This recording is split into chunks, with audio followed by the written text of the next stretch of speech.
पाकिस्तान को धोना मेरे खून में शामिल है। समझ नहीं आई आपको? दोबारा सुने। पाकिस्तान को धोना मेरे खून में शामिल है। जी, अब बिल्कुल ठीक सुना आपने और ठीक ही समझा, लेकिन ये मैंने नहीं कहा है। और ये जुमला सुनकर आपको समझ आ चुकी होगी कि ये कोई इंडियन बंदा ही हो सकता है। अब जी, ये इंडियन सिर्फ एक आम बंदा नहीं है, इंडियन प्लेयर ने ये कहा है पाकिस्तान के बारे में। मोहम्मद शमी नाम तो आपने सुना होगा। 2 दिन पहले उन्होंने एक इंटरव्यू में ये जुमला कहा है कि पाकिस्तान को धोना मेरे खून में शामिल है, ऐसे दबंग स्टाइल में, बड़े फखरिया लहजे में कि पाकिस्तान को धोना भाई हमारे खून में रच बस गया है। अजीब कोई एक सिनेरियो उन्होंने बनाया हुआ है पाकिस्तान के खिलाफ। पाकिस्तान को भाई इंडिया वाले समझते ही कुछ नहीं, सीधा बड़े आराम से वो ऐसे जुमले अदा कर देते हैं अक्सर कि पाकिस्तान तो कोई मामूली सा मुल्क है, मामूली सी टीम है, हम इनको धो डालेंगे हमारे जब भी सामने आएंगे। लेकिन ये लोग भूल जाते हैं, ठीक है, मैं क्रिकेट की बात नहीं कर रहा, ये जो लफ्ज अदा करते हैं, जो जुमले अदा करते हैं, मैं उनकी बात कर रहा हूं कि उनको अदा करते हुए ये भूल जाते हैं कि भाई इन्हीं पाकिस्तानियों ने आपके लिए क्या कहा हुआ है जब आप क्राइसिस में थे।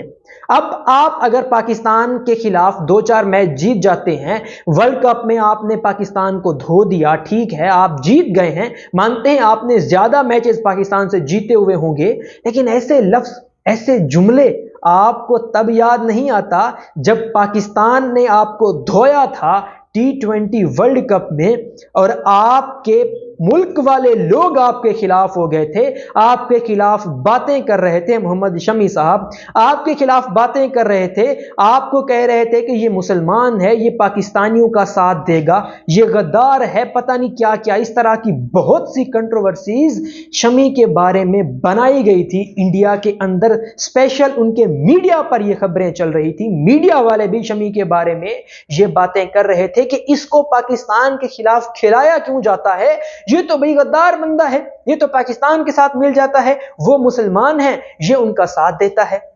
तो ये बातें जब हो रही थी, शमी साहब बड़े क्राइसिस में आए थे, मेंटल भी इश्यूज उनको हो गए थे। जी बिल्कुल, तब जो पाकिस्तानी खिलाड़ी हैं मोहम्मद रिजवान, उन्होंने एक ट्वीट की थी, इंडिया वालों को, इंडिया की आवाम को एक मैसेज दिया था कि भाई आप ऐसा ना करें, आपकी बड़ी मेहरबानी होगी। रिजवान ने कहा था कि देखें, ये क्रिकेट है, मुकाबला है, हार जीत इसमें होनी ही है, कभी हम हारेंगे तो कभी आप हारेंगे। आपका शमी सुपरस्टार है, आप उसको ऐसे जो ट्रीट कर रहे हैं ये बंद करें, ये अच्छी बात नहीं है। उसने अपना एफर्ट लगाया, जैसा वो खेल सकता था उसने खेला। अगर वो हार गए हैं तो ये एक मैच का, मुकाबले का हिस्सा होता है कि एक टीम हारती है तो दूसरी टीम जीतती है। तब जाकर इंडिया में वो जो कंट्रोवर्सीज थी शमी के खिलाफ थोड़ी कंट्रोल हुई थी, थोड़ी कम हुई थी। और मोहम्मद रिजवान को बड़ा अप्रिशिएट किया गया था इंडिया के अंदर कि भाई रिजवान ने एक अच्छी बात कही है कि हमें ये बात समझ नहीं आ रही थी। इंडिया के अंदर मोहम्मद शमी के खिलाफ जो वो चीजें उभर उभर कर बाहर आ रही थी, बहुत चर्चा की जा रही थी कि शमी साहब तो पता नहीं क्या कुछ है, कि वो मुसलमानों का साथ देते हैं, इंडिया के साथ गद्दारी कर रहे हैं। रिजवान के उस ट्वीट, उस मैसेज के बाद शमी साहब को थोड़ा हौसला मिला था, उनकी तबीयत कुछ ठीक हुई थी। उसके बाद इंडिया वाली आवाम जो है वो थोड़ी खामोश हो गई थी। लेकिन फिर जब बारी आती है पाकिस्तान के खिलाफ या पाकिस्तान के बारे में कुछ बोलने की, तो वो बोलते हैं जी वो पाकिस्तान को धोना हमारे खून में शामिल है।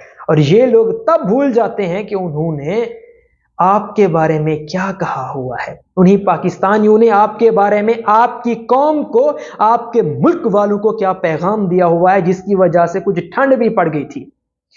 पता नहीं ये लोग क्या चाहते हैं।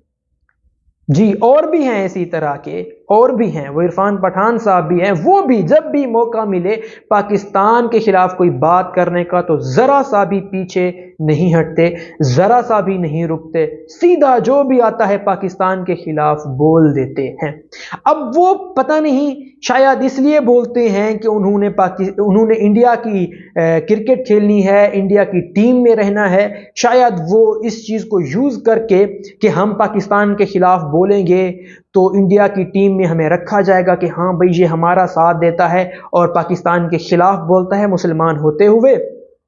شاید اس لیے وہ کرتے ہوں, یا پھر اس لیے کہ بھئی جو انڈیا کے لوگ ہیں زیادہ تر وہ ہندو ہیں, ان کی تنقید سے بچنے کے لیے بھی شاید ہو سکتا ہے وہ اس طرح کے لفظ استعمال کرتے ہوں. ٹھیک ہے, اگر آپ اس چیز کو یوز کر رہے ہیں پاکستان کو اپنے حفاظت کے لیے تو وہ ٹھیک, ہمیں سمجھ آتی ہے, لیکن اس کو تھوڑا سا چینج کر لیں, آپ کسی اور چیز میں پاکستان کو یوز کر لیں. آپ کہہ دیتے کہ ہاں بھی پاکستان کے خلاف جب میں کھیلتا ہوں تو میرا ایک الگ لیول ہوتا ہے, پاکستان کے خلاف کھیلنے کی انرجی میری جو ہے وہ تھوڑی بڑھ جاتی ہے, کیونکہ ہم کافی عرصہ سے ہمارے اختلاف چل رہے ہیں, تو جب ہم کھیلتے ہیں آمنے سامنے آتے ہیں تو بہت بڑا مقابلہ ہوتا ہے وہ کسی بھی ایونٹ کا, پاکستان اور انڈیا کا, تب ذرا میرا ایسے انرجی لیول بڑھ جاتا ہے. آپ اس طرح سے باتیں کریں تاکہ سامنے والی ٹیم, سامنے والے ملک, سامنے والے جو دوست ہیں آپ کے وہ ہرٹ نہ ہوں, آپ کے مسلمان بھائی اس چیز کو لے کر دکھی نہ ہوں کہ بھائی ہمارے ایک مسلمان بھائی نے وہاں بیٹھ کر ہمارے لیے یہ باتیں کہی ہیں کہ پاکستان کو دھونا تو ہمارے خون میں شامل ہے, اور ہم لوگوں کا خون بھائی ایسا نہیں ہے, ہمارے کرکٹرز کا, وہ آپ کا ساتھ دیتے ہیں, آپ کے خلاف ایسی باتیں نہیں کرتے جب انہیں موقع مل رہا ہو. یہ حال ہے جی. انٹرویو میں کہتے ہیں پاکستان کو دھونا میرے خون میں شامل ہے. اللہ آپ کو پھر بھی خیر خوش رکھے, کوئی بات نہیں, ہم زیادہ کچھ نہیں بولتے آپ کو, لیکن اس طرح کی جو چیزیں ہیں بہت بری ہوتی ہیں. ایک سپورٹس میں تو بہت بری ہے بھائی, آپ کھیل کو کھیل کی حد تک محدود رکھیں, جس طرح کے آپ جملے ادا کر رہے ہیں, اسٹیٹمنٹ آپ دے رہے ہیں, اس کے لیے سیاست دان حضرات کافی ہیں, وہ یہ کام ہے ان کا, ان کو سونپ دیں, آپ اپنا کام کریں, کرکٹ سے مطلب رکھیں, کھیل سے مطلب رکھیں, سپورٹس مین شپ کا بھی تھوڑا مظاہرہ کر لیں تو بڑی مہربانی ہوگی آپ کی. نہیں کریں گے تو کچھ ہو نہیں جانا پاکستان والوں کو, بس آپ کی عزت بچ جائے گی, آپ تھوڑا اچھے انسانوں میں شامل ہو جائیں گے. نہیں تو ایسے ہی لگے رہیں, کیا ہوتا ہے لگے رہنے سے, کہنے سے ویسے بھی کچھ نہیں ہوتا, آپ کہتے رہیں. آپ اس بارے میں جو اپنی رائے رکھتے ہیں کمنٹس میں ضرور بتائیے گا کہ محمد شمی یا پھر انڈیا والے لوگ جب ایسی سٹیٹمنٹ دیتے ہیں تو ایسا سپورٹس میں ایسا کچھ ہونا چاہیے, یہ چیزیں سیاست تک محدود نہیں رکھنی چاہیے. سیاست کو بھی آ کر کھیل میں گھسیٹا جا رہا ہے, تو اس سے جو اختلافات ہیں وہ ہمیشہ بڑھیں گے, کم نہیں ہوں گے, یا پھر شاید وہ چاہتے بھی یہی ہوں گے انڈیا والے کے جو اختلافات ہیں پاکستان کے اور ہمارے وہ بڑھتے جائیں, وہ کبھی کم نہ ہوں. اگر ایسا وہ سوچتے ہیں, اسی لیے وہ یہ سب کچھ کرتے ہیں, تو وہ کرتے رہیں بھائی, پاکستان کو فرق تو نہیں پڑتا ان چیزوں سے میرے خیال میں, اور پڑھنا بھی نہیں چاہیے. وہ جو بولتے ہیں بولتے رہیں, اللہ خیر ہی کرے گا. وہ ان کا خون کھولتا ہے یا ان کے خون میں یہ چیز شامل ہو گئی ہے پاکستان کے خلاف دشمنی, تو ٹھیک ہے بھائی, آپ کریں. اللہ آپ کو خوش رکھے, اللہ آپ سب کو بھی خوش رکھے. ملتے ہیں اگلی ویڈیو میں. کمنٹس میں آپ اپنی رائے کا اظہار ضرور کیجئے گا. اللہ تعالیٰ آپ سب کو خوش رکھے. اللہ حافظ.